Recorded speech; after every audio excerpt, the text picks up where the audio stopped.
Welcome once again to Talking Point. I'm Mayor Mike, and my guest today is our new Neighborhood Improvement Coordinator, Mark Kordus. Welcome, Mark. Thanks for having me. So the Neighborhood Improvement Coordinator is a position that was derived as part of our inspection department, taking into account the little property maintenance codes that are often overlooked, probably not known about real well, and your job is to make people aware that these ordinances exist and to try and get compliance. So when you were hired, you came from a different kind of background. Why don't you talk a little bit about yourself, introduce yourself, and Sure. Tell us a little bit about the background and where you came from. Sure. Yeah, my background, I do have municipal experience, but that was early on in my career. Right out of college, I worked for the village, at the time it was the town of Weston. They were in process of incorporating the village of Weston. It was a good opportunity to work for at the time, smaller municipality of about 10,000 people. I think they've grown to around 16 or 17,000 now, but they're going through a lot of growing pains. So I got a lot of different experience in different aspects of municipal government, from planning, zoning, inspection, engineering, water, sewer, just about everything. Good. Then I worked in planning and zoning for Lincoln County, doing very similar type things, enforcement activities primarily, but then also doing some writing of code and things like that. After that, I'd worked 4 years for a private real estate development firm, so I kind of got that aspect of it. I got a real estate broker's license at that time or shortly thereafter, and I've kept that broker's license up. And then prior to coming here, I worked 9 years for a private consulting firm, a very large publicly owned firm out of Canada. Had done a lot of work for development projects, natural resource projects, grant writing for municipalities. Most notably worked with the city of Wiza and helped them obtain grants for the East Riverfront development, which is underway right now. Good.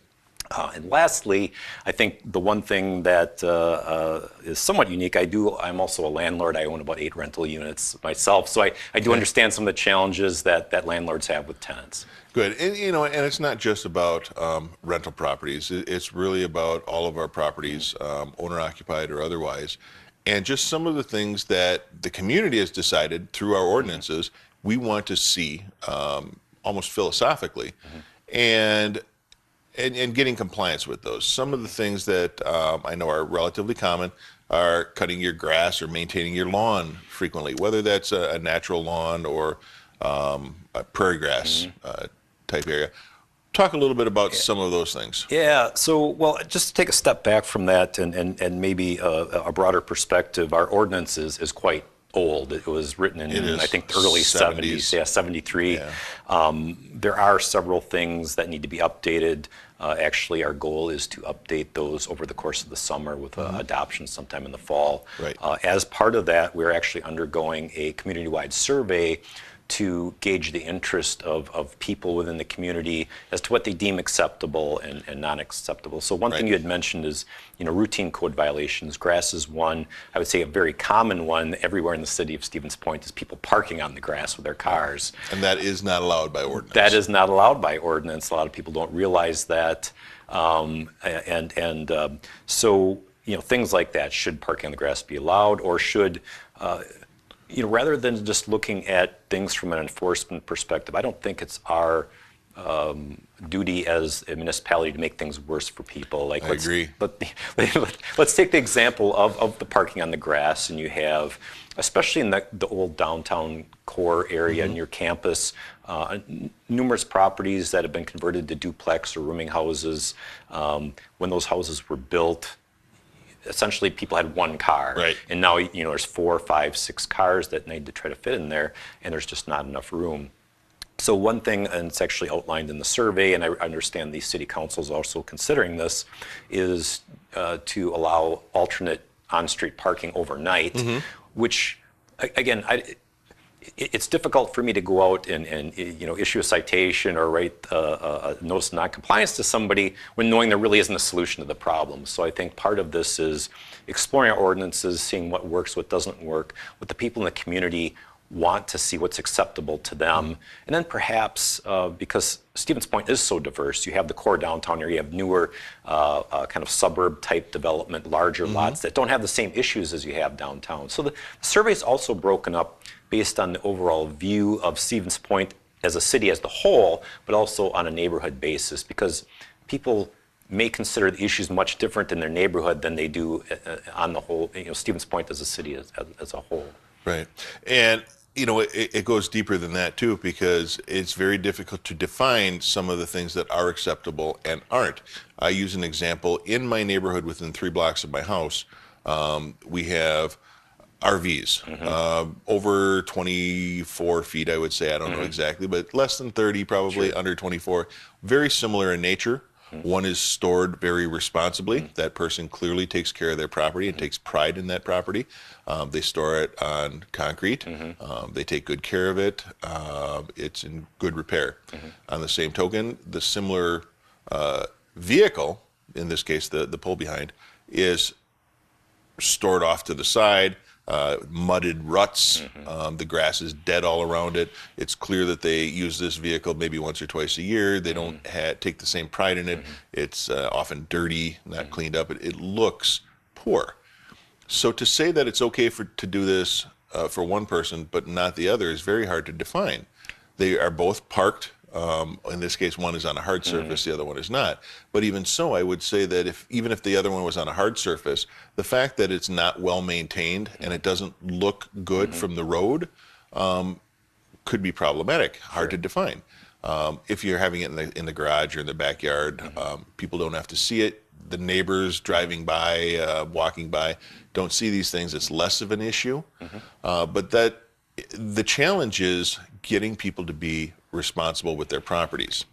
And that's really what it comes down to. I've said this before, that if I could make a law saying everybody needs to be nice to each other and be responsible, we would have no problems. But that's not the case. So our goal is not to slap a citation on people. Our goal is to get compliance. And why don't you talk a little bit about that? Because you've implemented a few things since you've been here that I think are going to go a long way towards that. Yeah. So I don't believe personally that, and I think one reason I was hired for the position is because of this attitude that government's role should be a big brother or a iron fist. Right. In a lot of these cases, College Core, you have tenants that are turned over essentially every year. Are they even aware? I met with a student government association last month as part of their housing fair, and most of the students that were there had already lived off campus. And it was amazing. Most of them were not aware of the regulations that were in place, that they have to shovel their sidewalk. They didn't know that the guy that was out there from the city, a city contractor shoveling their sidewalk, was actually coming out of their security deposit because indirectly their landlord's getting billed for that. Right. So education's a big part of it. And as part of that, one thing I did, just kind of as a softer, gentler approach from the city's perspective, and just to let people know more as a courtesy notice, is we developed these pink sticky notes. And on there is just our major violations, grass weeds, as you mentioned, maybe construction activity without a permit, vehicle parking on the lawn, garbage cart is left out at the curb all week, things like that. We just put their name and their address on there. I notate what the problem is, and usually leave them a little, just a friendly note. Making them aware of it. Yeah, if you have any questions, let me know. Please, just push your garbage cart back to the house within 24 hours. Go back, and I've been checking on these. We've been getting about 50% compliance. So nice. On the front side, it creates maybe a little bit more work for us as staff, but we're out every day doing inspections, and a lot of these complaints are in similar areas that we're routinely patrolling or getting other complaints. So we've been getting about 50% compliance, and again, I think it's been received much better within the community. It's not, I'm getting this notice of violation from the city, and it's just a more of a nudge than a kind of sledgehammer to let them know as to what they may be violating. Because that really is the goal. Education and awareness is going to go a long way to helping those people understand what the community hopes they do. Sure. You mentioned garbage cans. I wanted to point that out because I recently got a call about it. When the garbage cans are placed outside, you have arms that come by and pick them up. They're automatic arms controlled by a joystick. we want them to be about 4 feet apart. Okay. We need a few feet on each side for clearance to get that arm in there. So don't put it right next to the telephone pole.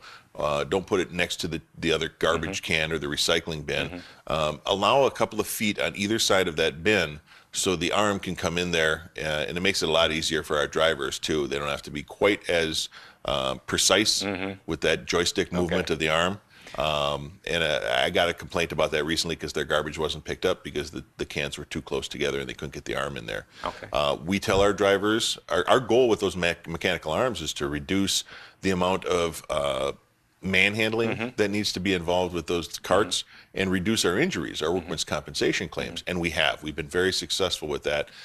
So we tell our drivers that it's discretionary whether or not they pick it up, but our goal is to reduce those claims. So they're told not to move the cans because then the owner doesn't know that they were, they had a problem. So they leave a sticker on there that just says, hey, your cans were too close together and I didn't pick it up. It's not being mean and we didn't want to pick up your garbage that day, but if we just moved them every time, you would never know that you need some corrective actions. So that's what those stickers are designed for. And that's the same thing you have going here. It works out real good. Yeah, and just to build off that, once they go from the curb to the building, because this is something we get a fair amount of complaints about, and I realize times have changed with not just having a small individual garbage can anymore. It's, now you have the recycling, you have the garbage, and if it's a duplex, you have 4 of them to deal with or more, depending on the number of people habitating a structure. They have to be stored near the building and beyond that front plane. They can be stored outside, they just need to be stored beyond that front plane or the closest part of the building. They have to be stored at or beyond that line. Okay. So that's something. And again, to go back to that survey, almost everything you've brought up so far, Mike, is really in that survey, and it's things we're trying to gauge public interest on. Is it okay to park RVs on the lawn? And if it's okay, is it okay to park them in the front or the side or the back? Where's appropriate? What's an appropriate all-weather surface? Is it concrete? Is it blacktop? Is it both? Is gravel okay? Permeable bricks? Yeah, so these are all questions we've outlined in the survey. Should we limit the amount of impervious surface on a lot? I mean, many municipalities have adopted ordinances like that. I'm not saying we should or shouldn't, but I feel it's important to gauge the interest of the community.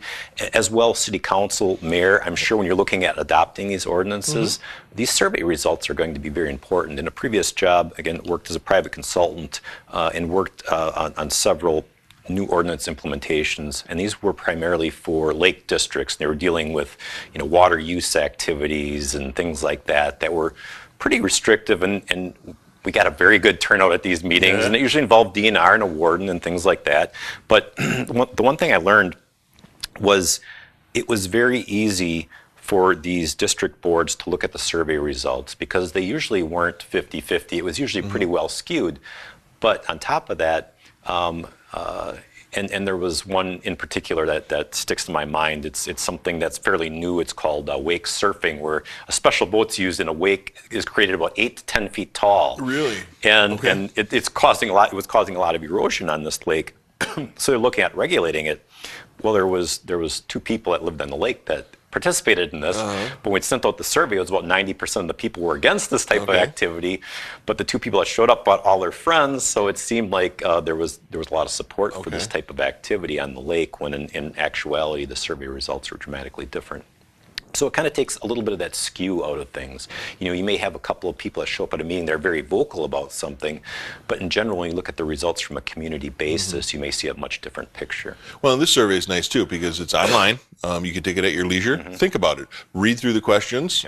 Think about it. Think about what you want and what your philosophy is as a citizen, what you want your neighbors to take care of, and how you want to address that, and we'll take that into consideration. So we're going to put the website up on the screen for those of you watching at home. For those of you listening on the radio, we are broadcasting in color. So no, I'm kidding. Where would they find a link to the survey? It's going to be on our website. There will be a link. StevensPoint.com. Yep, StevensPoint.com. There'll be a link on the front page. And Mike, you hit it right in the head. I think people take surveys and typically in today's day and age, you take a survey and it's really to get marketing information, but this is an opportunity to take a survey that's going to affect what you see in your front yard and your backyard and driving to work every day. Participating in your community. Absolutely, and it's something your alderperson's going to use, the mayor's going to use to really make decisions that are best for not only the city of Stevens Point, but represent the wishes of your constituents. So it's a great opportunity. It takes 10 minutes. There's a maximum of 25 questions, and I would really encourage everybody to take part in the survey. And if they need a hard copy, they can actually come to our office at City Hall. We have hard copies available for people that don't have availability to the internet. Okay, and that's the Community Development Department at 1515 Strongs Avenue. Yep. You can stop by there. We're open about 7:30 to 4. But usually we're there a little earlier, staying a little late too. That's correct. But actual work hours. So the survey is important. Like I said, you get a feel for the questions, but then as you're driving around, take note of what you find appealing and acceptable and what you don't, and why. Because it's important that we make these rules to address the concerns, but we don't harm the responsible property owners at the same time. Like we were talking about with the two RVs. Yeah. Almost identical situations. One was very well cared for, the other one clearly was not. And making a rule, an ordinance that addresses the concern without penalizing the responsible property owner can be challenging sometimes. Very much so, and my first job, I worked with a building inspector that I won't use his exact language, but he had the philosophy if you had an equal number of people that were satisfied with what you were doing and unsatisfied, you were probably doing a good job. I mean, ideally, you want to treat everybody fair. That's the key. And sometimes, looking at those properties as you've described, that's a challenge for us because we can't regulate cleanly. That's a very difficult thing. And it's just like walking into one person's house versus another person's house. And what one person deems to be clean and acceptable, another person may not deem to be clean and acceptable. So this is will be written with a pretty broad brush stroke. And I do have experience in not only writing ordinances, but enforcing ordinances. And I think enforcement experience is very important because there's planners that write ordinances that are almost impossible to enforce because they get so specific that the situation you described, it's sometimes so specific that even somebody that's trying to do their best to comply may not comply with something like that. So we want a certain amount of wiggle room in there for people. And again, we don't want to be that big brother. But in situations where you have properties that are unkept, not maintained well, it drags down the value of the neighborhood, and it ends up being an overall drain on the neighborhood itself. And we've probably seen these properties ourselves. And one thing, actually, this I believe is going to City Council next month because we felt it was something that was very important.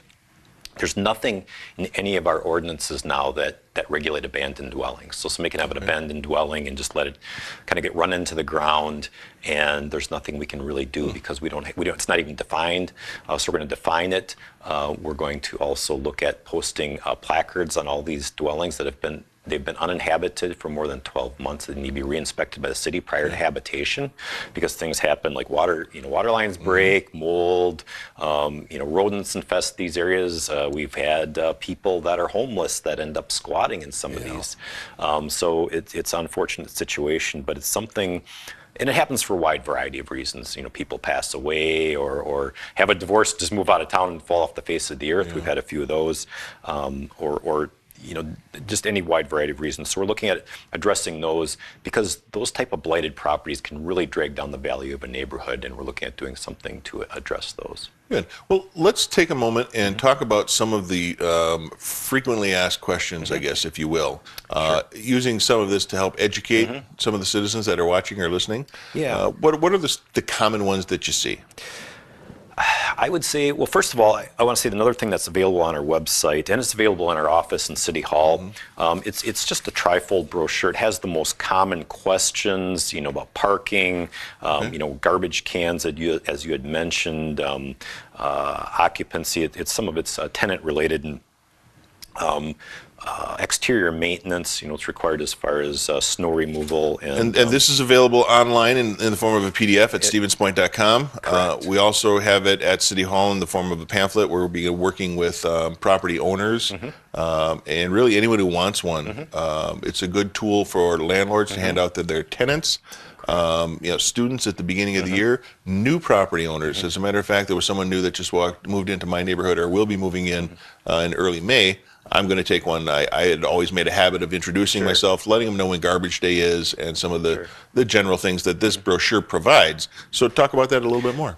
Yeah, so the brochure is a great starting point, and it kind of ties into your question, which I don't think I really answered, regarding commonly violated ordinances. And maybe people don't even realize they're violating. Right. I would say one is as long as your trash is within your container, it's fine. But if you leave the trash bags outside, you can't leave trash bags of recycling or trash outside the trash container it's designed to be in. I would say that's a pretty big one. And it's one that makes the neighborhood appear unsightly very, very quickly. Mowing of grass and snow and ice removal on sidewalk. I'd say that's a big one in the winter. People only have 24 hours to remove the snow and ice. 24 hours after the snowfall stops. After snowfall stops. 48 hours if they're along a boulevard area, which would mean the sidewalk goes right up to the curb and there's no boulevard present. Right. And the reason we do that, in part, is because the snowplows have to clear the road from the snow. Very likely, as it's Wisconsin. Everybody deals with these problems. I deal with them too. You get done shoveling your sidewalk and the plow comes through and throws some more snow back on. So we afford those property owners that don't have a boulevard a little more time to make sure that they're able to clear it after the plow truck comes through. Correct. And that's a pretty common one, especially as the city of Stevens Point, in the rental areas, but then also in the non-rental areas. There's just been several new street reconstruction projects that have happened. And as part of that, sidewalk was installed with new curb and gutter.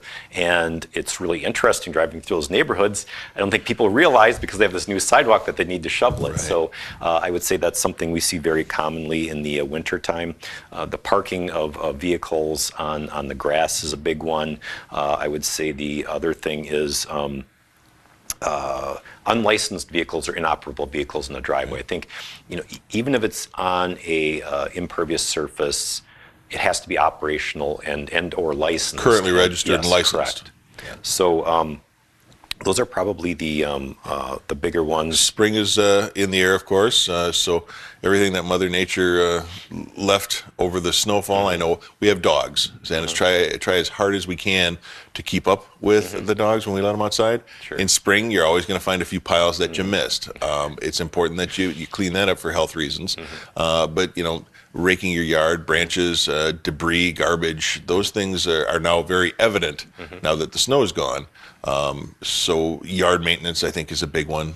Making sure that your grass is cut, that it's not infested with weeds. Yep. If there's trash that happened to be left over in spring, you need to pick those things up, right? Yeah, and actually one other thing I'll mention that we've run into this just occasionally, but it does seem to be maybe a little bit more prevalent, feeding of animals, which has become a little bit of a problem recently. We have people actively feeding animals that would draw in deer and turkeys in the city, but then also rodents, squirrels, mice, rats, things like that. And so that isn't allowed. I mean, anything like that would draw in, rodents or undesirable creatures is not allowed in the city. And again, it's something we haven't seen a lot of, but we're starting to see a little bit more of it in certain areas. We've received complaints from several neighbors about that. It's something we're starting to see now as spring's starting to come out, and people are starting to do those sorts of things. Well, good. Part of your job, and a big part of your job, as we had said earlier, compliance is the goal. So what we're looking for are ways to help people who need that help. Now, rental properties is a little bit different because that's a business, so they should be able to maintain their business. But individual property owners who live in houses may not have the means or the ability to do some of these things. Elderly, disabled, low income, things like that, where they may need major work done to their house, shingles or soffit, fascia, siding, those sorts of things. Our goal is not to just keep beating them down with ordinance violations, but to find help, and that's a large part of your job. Talk a little bit about some of the programs that you've been exploring and opportunities potentially that you've been exploring in regards to getting some assistance for these people. Yeah, so the options are unfortunately limited, and I'll start at a higher level and maybe work my way down. One thing I've run into, and you mentioned it, Mike, was the city historically in this position has just sent out ordinance violations and then fine. And I'm looking through some of these old cases, and we've issued $1,000 of fines, and that's not an exaggeration. It's not going to help anybody, right? But yeah, ultimately they're still not compliant. So I'm stuck 3 or 4 years later with the same case.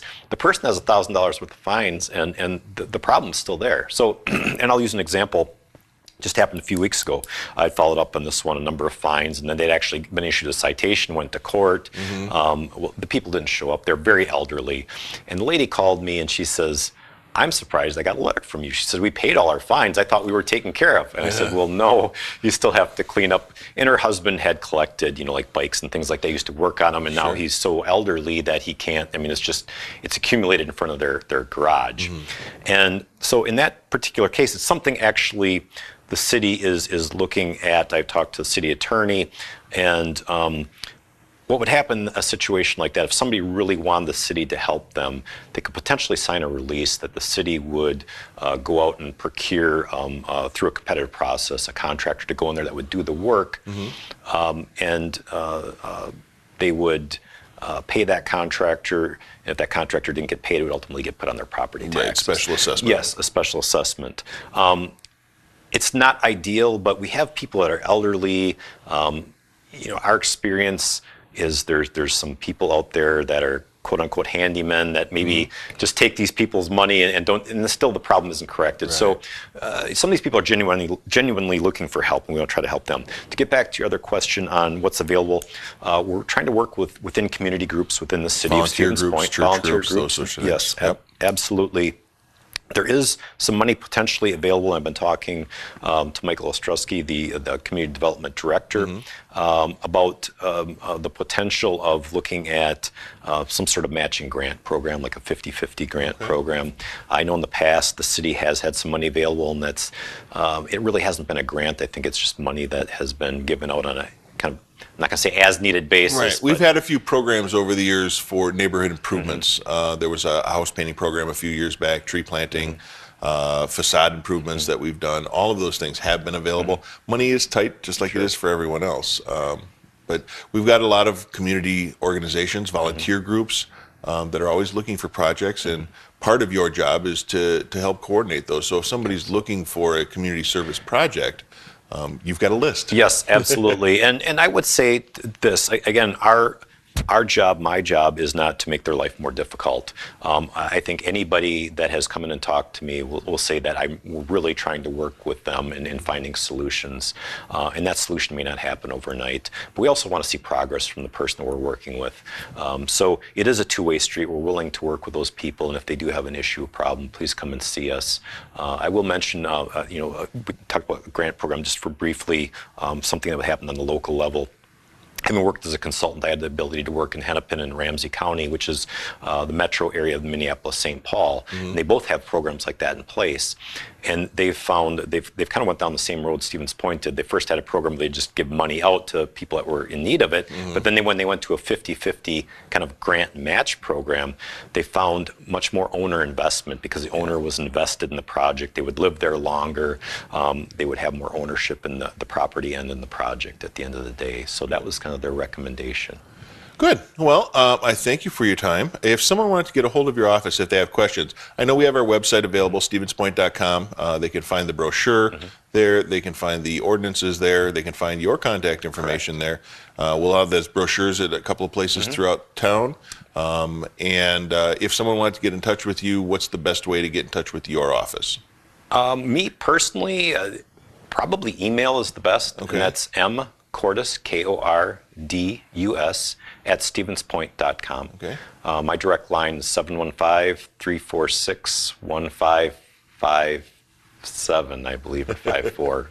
You may have to edit Yeah, that. you don't call yourself very often, do you? No. All right. Well, I appreciate the time that you've taken to help educate our community and let us know about your job and what you do. So Okay. thank you very much. Thanks for having me.